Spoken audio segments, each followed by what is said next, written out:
right, fellas. I think it's very important that we come together and discuss. What's up, everybody? Hope you're doing good.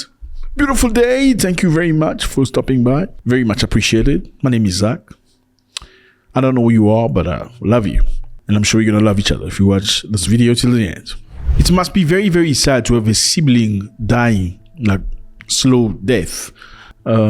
Situation like cancer or other diseases that will take you very slowly. Very, very painful. This is something I've experienced one time in my life. It's very sad when you're seeing somebody going. I don't know if you experienced that, but it takes something away from you. And I don't ever want to experience anything like that ever again. Now we have a very interesting situation. I mean, you as a person, if ever your wife was to go through a very difficult time, she's diagnosed with something that cannot be reversed, and she is going, and you can see that, it must be very, very difficult, right? If she wanted to ask you anything, you will certainly try to do something for her. You will do anything you can to make her last days as comfortable as possible. If you were told that, yeah, she's got 10 days remaining, you'll do anything she wants you to do, right? Any favor she wants from you, you will do. But I have a very interesting question, because this is interesting. A husband faces emotional dilemma as dying wife requests to sleep with ex-lover. It's the news.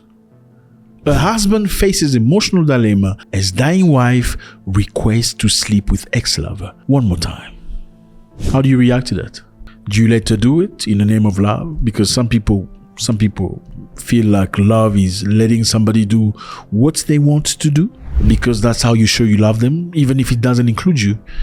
Love means you can go do go be happy somewhere.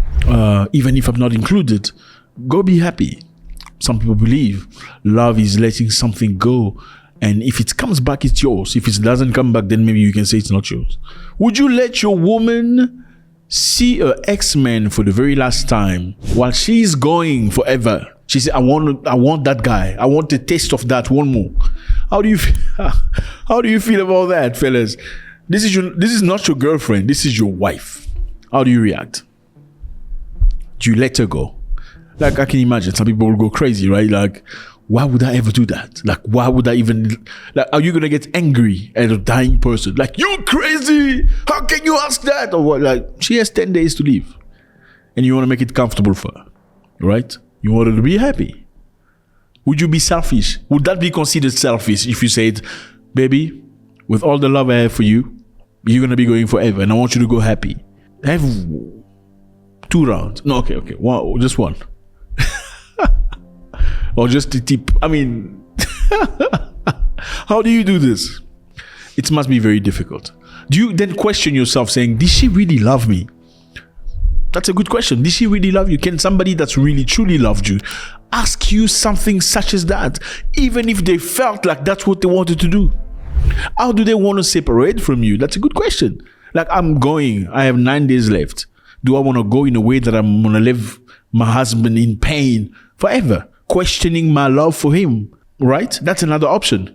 Do I want to go in such a way that I will leave this man and my children, put the children apart? Let's say there's no kids, okay? I want to leave this man in a way that will forever question the feelings I had for him, how genuine I was with him. What do you think?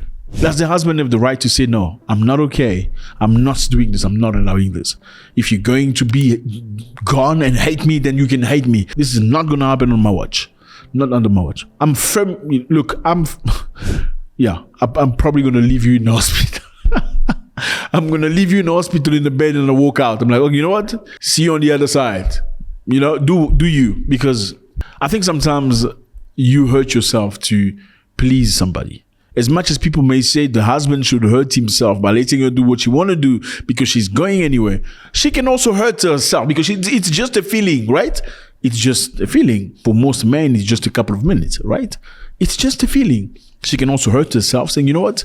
I don't want to leave this man in a way that he's ever going to question what love is. Let me just go in peace, right?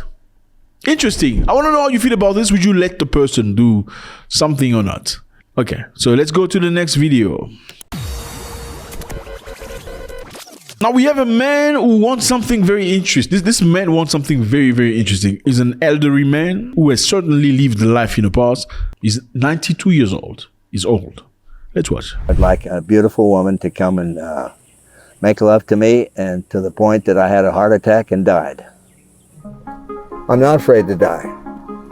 What I'm afraid of is that I can't die the way I want to die. Dying should be a normal thing, and they should have a company. You call up a company and say, listen, I'm 98 and I think it's time for me to go.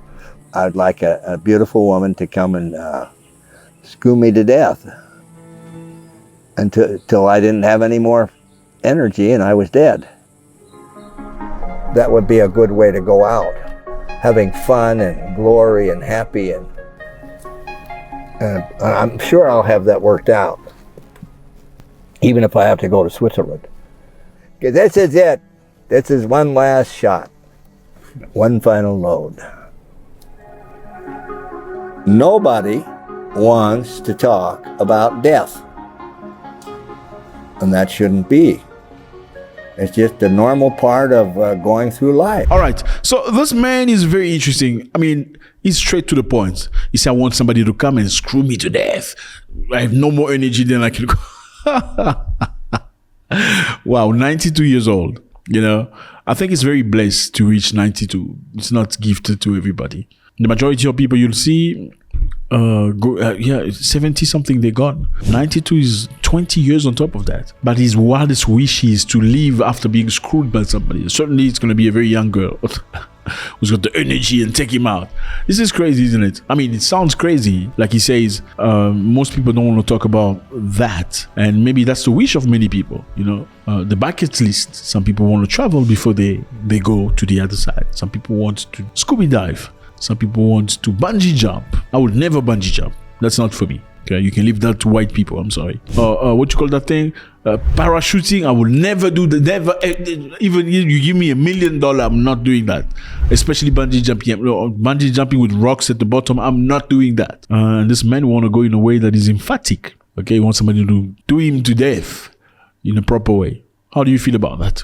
I mean, in most African countries, it will be perceived as insane, unpure. How can you talk like that as a man of your age? And I feel like it's a shame because people are kept into boxes. People cannot think. In Africa, in general, people cannot express their feelings. You cannot say how you feel deep inside you because you're going to be judged. And it's very sad. And also in relationship, it's the same thing. In relationship, you find women that they're very stressed because they cannot say how they feel. They cannot convey their messages to their partners, whether it's emotional or sexual, especially sexual. I like it this way. Maybe she likes it behind the cemetery. You can't do it behind the cemetery because not behind the cemetery. I'm just playing. Maybe she likes it in a car, or maybe she likes it in some, maybe she likes to do something while you're doing that. Maybe she likes to put a pinky in your I'm just kidding. Go ahead. Most men don't want to have that conversation. They don't. It's like, this is how our grandfather did it. This is how you're supposed to do it. There's no way out. You cannot come up with an idea. And that's very sad because people are kept into boxes. They cannot think. They cannot express themselves. If you say something, you can't talk like that. It's very sad because it's very hard to develop a society when people are enclaved with their emotions. It's very sad. I mean, I've got many brothers, but I grew up in a place where I couldn't have intimate conversation with my brothers. I couldn't even talk about girlfriends because it's perceived like disrespectful. You can't be talking about that to me. I'm not your friend. Well, who am I going to talk to? We came out of the same wound. I'm supposed to feel comfortable talking to you. And we go learn in the street. And in the street, you don't necessarily learn the right way. We couldn't talk about girls. We couldn't talk about none of that. I mean, you learn in the street and you become a victim of the street. And this is something I appreciate a lot about our fellow whatever. They can say what they want. Like things like, if I'm suffering very much, pull the plug. In most communities in Africa, you'll never do that. They'll call you a witch. How could you do that? But the man is 92 years old. He says he wants you to pull the plug. In some other society, they will say, you know what? If I go again, don't wake me up. Leave me. And if you mention that in African society, they go like, how can you do that? You are the one that ate him. By ate him means you killed him spiritually. You're going to eat his flesh spiritually. Some sort of esoteric crap. But in other societies, people feel like, okay, my time has arrived. If I've ever lost consciousness, do not rehabilitate, do not bring back to life. And they sign a piece of paper, and that's how it is. Is that a good thing or not? Let me know how you feel about this. Recap.